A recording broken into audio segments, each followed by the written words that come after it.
Hi, my name's Kyle Barnes, and I did my project with the Boy Scouts of America. Specifically, I got to work with the Greater Cleveland Council, and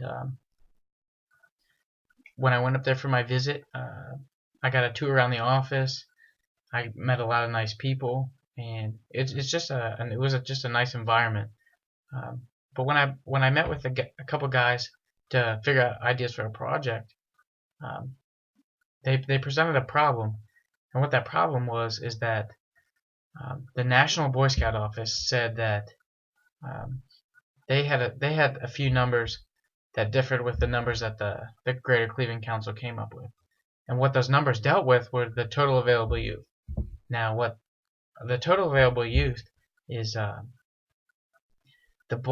boys that are within a certain age range to be in either Cub Scouts, Boy Scouts, or venturing in within the council limits.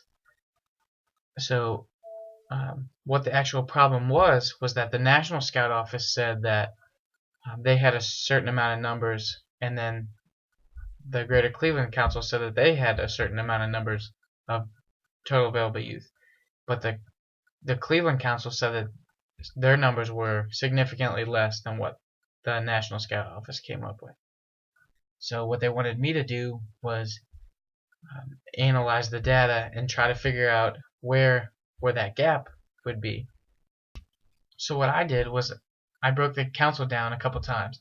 First, I broke it down into the different districts. There's 8 different districts. And then each district I broke down into its respective area codes. And totaling, the whole council had over about 70 different area codes. So that's a lot of different places. Now, what I did with each area code was I determined how many total available youth there were for each section of Boy Scouts, Cub Scouts, and venturing. And then what I did was I made an Excel spreadsheet, and I added up all the data for each different district, and I computed the variances and what the densities were for each region. And here I'll show you a map of the council and how the different districts are broken up.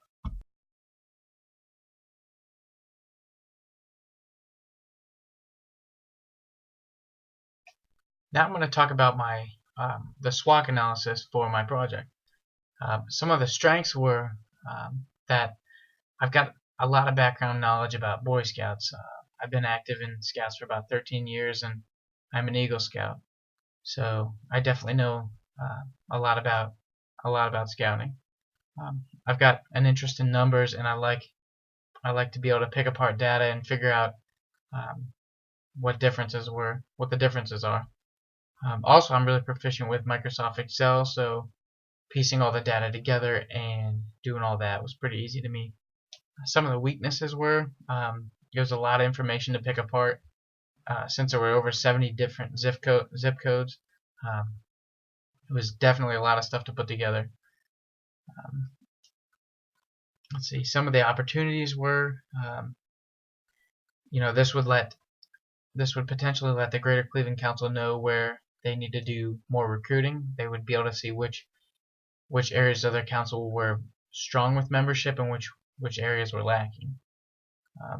And also, this could potentially lead to more funding for the Greater Cleveland Council if I'm able to find that they do actually have more total available youth than what they previously thought they had.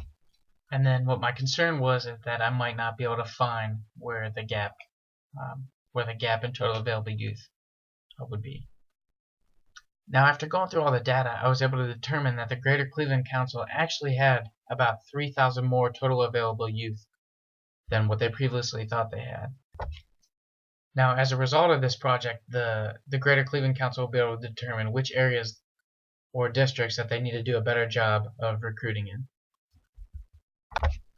Altogether, I think this was an excellent experience. It was nice being able to see the business aspect of Boy Scouts and what goes into allowing the Scouts to operate.